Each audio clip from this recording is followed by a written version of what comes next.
یہاں پہ بھی آ رہا ہے کہ اے نبی علیہ السلام آپ نے اس حوالے سے کوئی اپنے دل میں تنگی محسوس نہیں کرنی کہ جو یہ آپ کو باتیں سننے کو ملتی ہیں کہ اس پہ آسمان سے خزانہ کیوں نہیں نازل ہوا, کوئی فرشتہ اس کے ساتھ نازل کیوں نہیں ہوا. انما انت نذیر, تم تو نہیں ہو مگر صرف ڈر سنانے والے آخرت کا. واللہ علی کل شیء وکیل, اور اللہ تعالیٰ ہی ہر چیز کے اوپر نگہبان ہے. دیکھیں ابھی میرے دماغ میں ایک چیز اللہ تعالیٰ نے ڈالی ہے جو اس سے پہلے میری کبھی اس طرف توجہ نہیں گئی ان آیات کو پڑھتے ہوئے, کہ رسول اللہ کو یہ کہا جا رہا ہے صلی اللہ علیہ وآلہ وسلم کہ کافر جو آپ سے معجزات ڈیمانڈ کر رہے ہیں جو آپ کے اختیار میں بھی نہیں ہے, اگر آپ یہ پورے نہیں کر سک رہے تو آپ نے دین کا کام نہیں چھوڑنا. یہ معجزات تو اللہ کے قبضے اختیار میں ہے, اس کی وجہ سے آپ نے دین کا کام نہیں چھوڑنا, اور نہ اپنے سینے کو اس کی وجہ سے تنگ کرنا ہے کہ میں کافروں کی ڈیمانڈ نہیں پوری کر سک رہا. حیران کن بات ہے کہ مسلمان یہی ڈیمانڈیں کرتے ہیں آپ لوگوں سے. جی تہاڈے کوئی ولی کیوں نہیں ہویا جی, کچھ کر کے دسے. ہویا تو تہاڈے بھی کوئی نہیں, جڑے ہوئے سن وہ مارتے نے. جھوٹی گلاں, کوئی کرتب کر کے دکھاؤ, کوئی کرامت کر کے دکھاؤ. یہاں نبی کا یہ سٹیٹس ہے کہ نبی کو کہا جا رہا ہے آپ نے تنگی کا شکار نہیں ہونا کہ یہ جو کافر آپ سے کہتے ہیں کچھ کر کے دکھاؤ, اور تسی کر کے کچھ دکھا ہی نہیں سکتے پہ, جب تک اللہ نہیں چاہے گا. تو یہ کچھ تو نہیں ہوا, آسمان سے کوئی خزانہ نازل تو نہیں ہوا حضور کے لیے, نہ کوئی ایسا فرشتہ نازل ہوا جو کافر دیکھ کے تو کلمہ پڑھ لیتے. تو کافروں کے ڈیمانڈ کیے ہوئے ان کی نظر میں جو کرتب ہے, جن کرتبوں کے بغیر وہ کسی کو پیغمبر ماننے کے لیے تیار نہیں ہے, حالانکہ معجزات اللہ کی مرضی سے آتے ہیں, کسی کے ڈیمانڈ کے اوپر کوئی نبی نے کوئی کام نہیں کرنا ہوتا.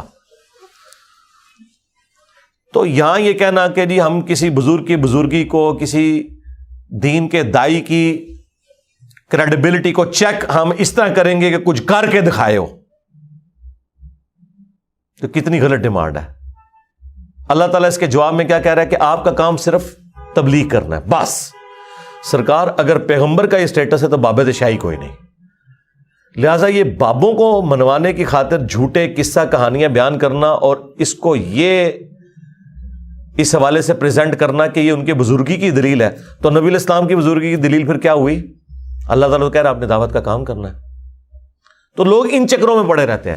اچھا پرانے بابے تو پھر بھی اپنی دو نمبری قائم رکھ لیتے تھے, واقعات سنا سنا کر ان کے مریدین. اب ہے میڈیا کا دور, اب جتنے اس وقت بڑے بڑے بابے ہیں, میں کہتا ہوں جی اس وقت جو پلانٹ ارتھ پہ بابے ہیں نا, پرانے بابے تو ان کے مقابلے میں شاہی کوئی نہیں ہے.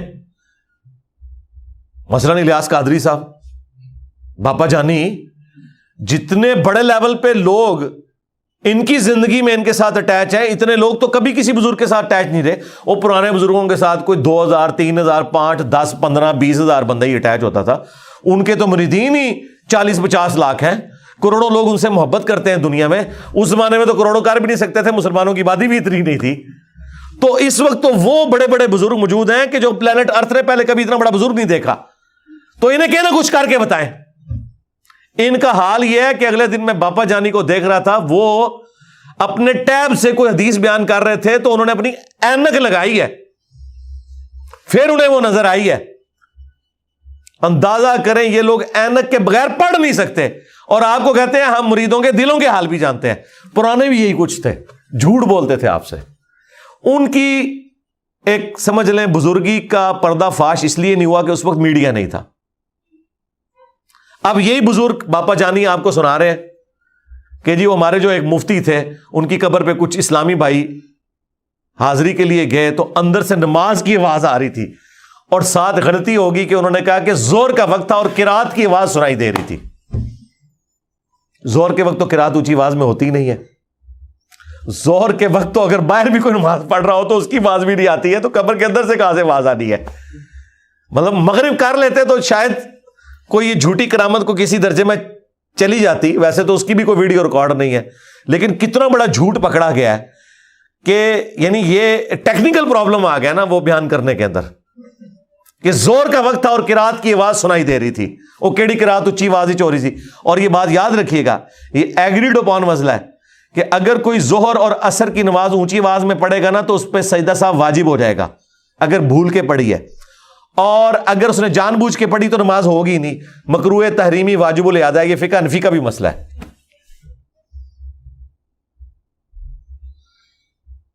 اور اسی طریقے سے اگر کسی نے مغرب اور عشاء جو ہے وہ سرن پڑھی ہے، اگر وہ جماعت کے ساتھ، اور وہ تو کہتے ہیں جماعت کے ساتھ پڑھ رہا ہے، تو اس پہ بھی سجدہ صاحب واجب ہوگا۔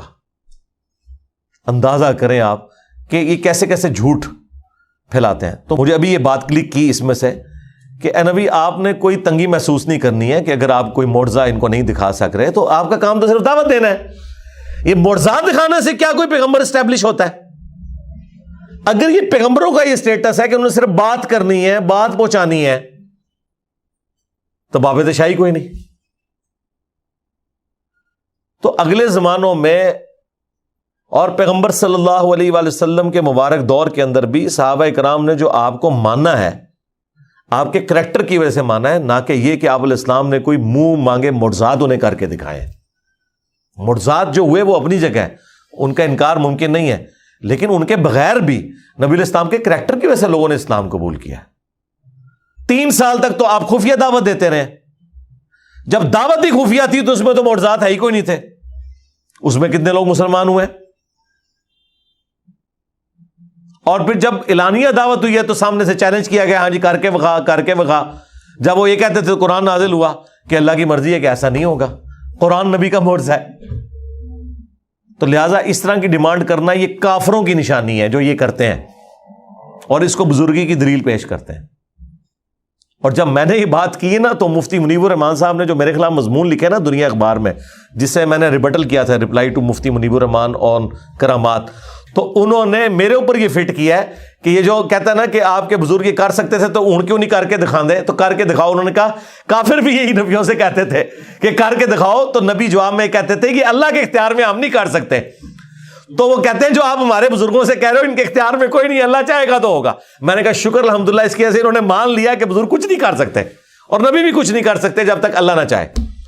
حالانکہ اس سے پہلے یہ آپ کو کیا کہتے تھے، چاہے تو اشاروں سے اپنے کائے ہی پلٹ دیں دنیا کی، این نگاہ ماری تے مری ساڑ دیتا، نگاہ ماری تے پہاڑ سونے کا ہو گیا، نگاہ ماری، پہلے یہ کہتے تھے۔ آپ کہتے ہیں نہیں، یہ جو انجینئر صاحب کہہ رہے ہیں نا، تو کافر بھی یہی ڈیمانڈ کرتے تھے کر کے بکھاؤ۔